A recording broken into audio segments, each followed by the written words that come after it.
Hello there, and welcome back to the final couplet with me, Theo Cowan. Oh, how I've missed you. It's been a whole week since we were last together, and I don't know about you, but I've had a severe lack of Shakespeare in my life. Although you could say Shakespeare is all around us because he invented so many bloody words that we still use to this very day. I actually read recently that he invented the word bedroom. And you think, wow, that's a simple word, isn't it? And how did that come about? Well, here's a guess.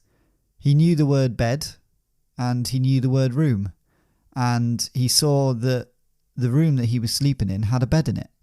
And what he did was he put bed with room and then said bedroom.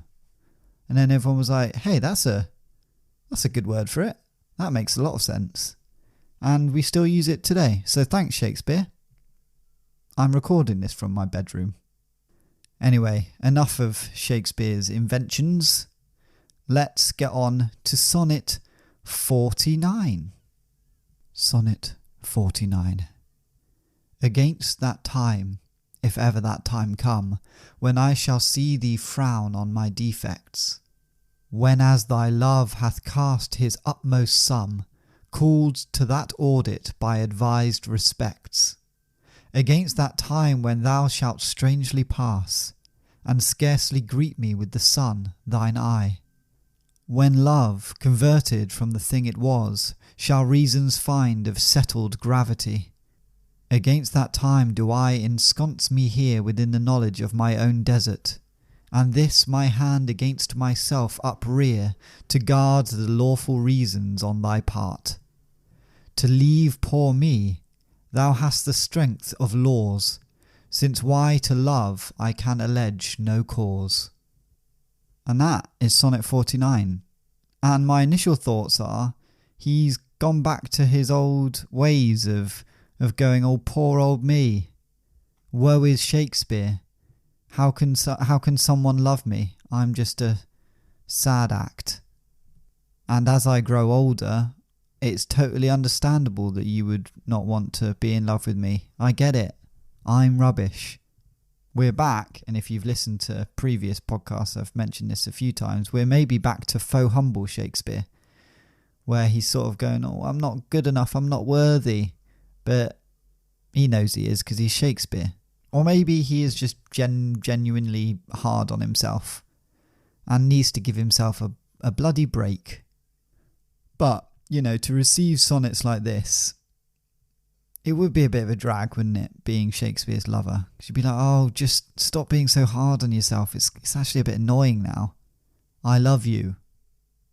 Stop worrying about it. You're very paranoid. He seems like quite paranoid in these sonnets that he writes, where he sort of puts himself down.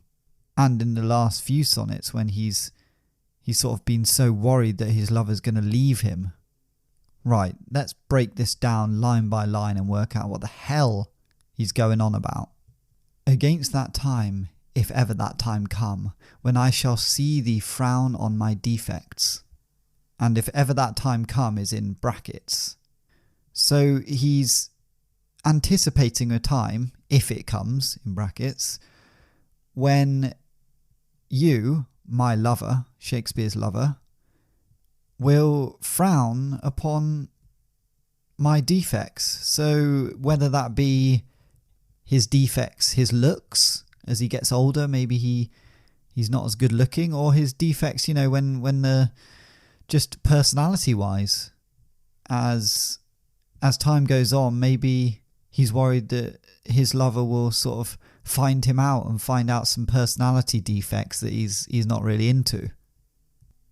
When as thy love hath cast his utmost sum, called to that audit by advis'd respects. So I think this means when your love for me has reached its limits, has reached its utmost sum, so has got to the very maximum of love. He's anticipating a time when that happens and is all downhill from there. against that time when thou shalt strangely pass, and scarcely greet me with that sun, thine eye. That's sad, isn't it? He's saying, against that time when you walk past me in the street, maybe I'm off to the bakery and you're walking past me and you barely even look at me. What a joke. But he does say that his lover's eyes are like the sun, which is nice. And he's compared people's eyes to the sun before, because they shine light on you. It's quite a nice way of thinking about eyes, I think. Anyway, but in this scenario, he's imagining his lover not even giving him any light as he walks past him, so he remains in darkness. When love, converted from the thing it was, shall reasons find of settled gravity. So it's all a continuation of the same thought right from the start, where he's imagining this moment coming where his lover doesn't love him anymore. And here he's saying, when that love that you have for me converts into settled gravity, which is quite the opposite of love, really. What does he mean by settled gravity? A sort of gravity I imagine as sort of solemnity.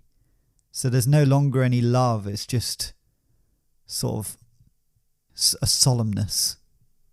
Against that time do I ensconce me here, within the knowledge of my own desert. So here he's saying, and to guard against that time that I think is coming, in anticipation of that time, do I ensconce me here. And ensconce can sometimes mean hide myself, but I did have a little look at what else it could mean, and I think it's just settle. I'm going to settle here, within the knowledge of my own desert, which I think just means knowing how little I'm worth, really. So in anticipation of the time that you stop loving me, I'm going to settle here in the knowledge of how worthless I am. And this my hand against myself uprear to guard the lawful reasons on thy part. And here I believe he's sort of referring to the court of law, and he's saying I'm actually gonna give testimony against myself. So I'm gonna hold my hand up against myself to defend your lawful actions, i.e. what I've been talking about, the reasons you stop loving me. So he's sort of saying it's totally understandable, your future actions, your potential future actions when you stop loving me. I get it. I'm a desert. I'm worthless. And now we're on to the final couplet. To leave poor me, thou hast the strength of laws, since why to love I can allege no cause. And this is quite a sad final couplet, isn't it? He's saying, you're in your right to leave me. I totally get it. You have all the laws of reason behind you, and I can't offer any reason or justification for why you would love me, which is sad. I just want to go and give Shakespeare a good old hug and say, you've got loads of reasons for people to love you. I mean, I don't know him. He might be a complete arsehole. Maybe he was. But I guess one reason people might love you is, well, I suppose that little hoop earring you have on your ear, that makes you look nice. And of course, your fame and your writing. People always love people for their fame and writing. It's a classic. So you've always got that, even though you might be an arsehole. That's what I'd say to him if I could go back in time. But it does sound like he's depressed, doesn't it? Thoughts of worthlessness and feeling like you're not worthy of someone's love. It's classic depression signs. And maybe back then, depression wasn't really a thing.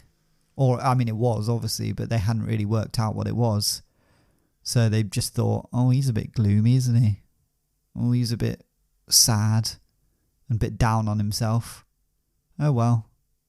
And I know a joke about Shakespeare's sort of faux humble vibe that he has in a lot of his sonnets, but this one feels like he actually does seem quite depressed and down on himself, and there's quite a self-deprecating, sombre tone to it.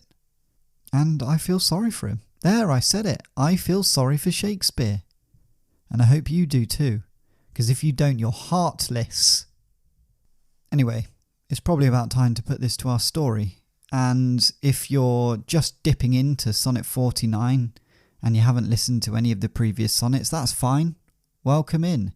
But what I like to do is put these sonnets to a little story. And it's been an ongoing story for quite some time now. But you can dive in now. I'll just do a quick catch-up of what happened previously. So Shakespeare is madly in love with John Donne. And he's just got back from a holiday cottage that he's been sort of abandoned at by his horse Hooflet, who disappeared for a long time, and Shakespeare was left with his thoughts and his feelings about John Donne. In the meantime, John Donne has fallen totally out of love with Shakespeare, but Shakespeare doesn't know this really, so he's come back to London eventually, and he's gone round to John Donne's house. And he's gone a bit mad. He's lost his mind a little bit, and he's popped John Donne in a trunk and taken him back to his house. So he's put him in the trunk to sort of keep him safe and make sure that he's going to be Shakespeare's forever. Because Sonnet 48 was all about how he was worried that he'd lose the love of his life. So that is where we've left off, really. And he's read Sonnet 48 to John Donne, who's currently locked up in a trunk in Shakespeare's house. Let's find out what happens next. Shakespeare finishes reading Sonnet 48 to John Donne. Shakespeare awaits John Donne's response and says, "John, did you hear that? Did you hear my sonnet?" John stays quiet. And Shakespeare says, "John, are you still alive in there?" "John?" Still silence. Shakespeare unlocks the chest and opens it. And John Donne jumps out of the trunk and tries to grab Shakespeare by the hair. There's a fight that ensues. John Donne and Shakespeare scrabbling around the kitchen. It's a bit like the scene out of Mr. and Mrs. Smith. Utensils are being thrown about, pots and pans are falling onto the floor. John Donne grabs Shakespeare by his little hooped earring and yanks on it, pulling it clean out. Blood starts pouring everywhere. Shakespeare goes, "What are you doing?" And John Donne says, "Why did you lock me in this trunk, you maniac? I don't love you anymore. This is so insane." John Donne makes a desperate break for the door. And Shakespeare, going after him into the street, he grabs John Donne by the leg and drags him back into the house. Some of the passers-by in the street look at each other and go, "Classic Shakespeare," and continue about their days. Shakespeare continues dragging John Donne back into the kitchen, and as John Donne starts to say, "Shakespeare, can we please just try and work?" Shakespeare had picked up a pot from the floor and hit John Donne over the head with it, knocking him clean out. Shakespeare quickly picked up John Donne's body and popped him back in the trunk and locked it up. He was tired and his ear was still bleeding, so he thought he'd make himself a nice cup of tea and bandage up his ear. While he waited, he worried about John Donne escaping again and not being in love with him anymore. He thought, if John Donne escapes this trunk, he won't be in love with me anymore, and that'll make me really sad, and I can't let that happen. As a way of therapy, he thought he'd go up to his writer's room, get out his quill, and write, yes, you guessed it, another sonnet. And as he wrote about how worthless he was, and how worried he was about losing John Donne's love, tears started to roll down his cheeks and blotch the paper. When he had finished, he went down to the trunk and heard John Donne stirring inside. He said, "John, is that you?" John Donne said, "Shakespeare, I've got a really bad headache. I'm not sure what happened.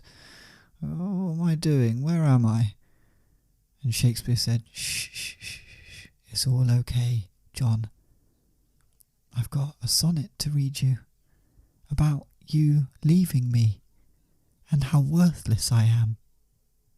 And John Donne says, "I think I'm going to be sick. I feel horrible." And Shakespeare said, "It's all okay. It's all going to be okay."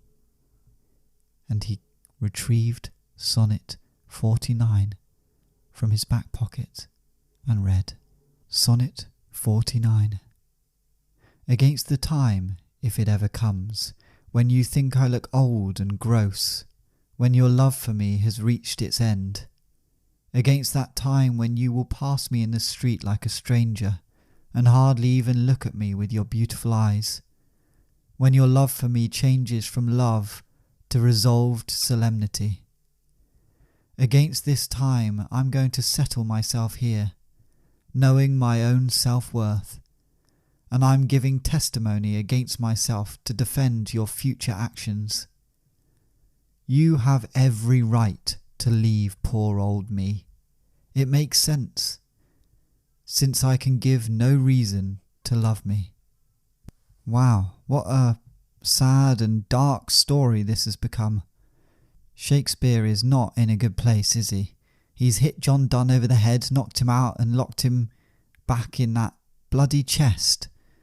And I'm no expert in love, but I don't think knocking out your lover and locking them in a chest is a great idea.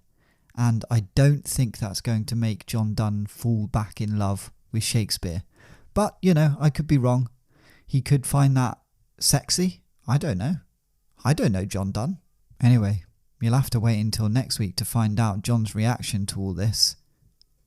Until then, bye!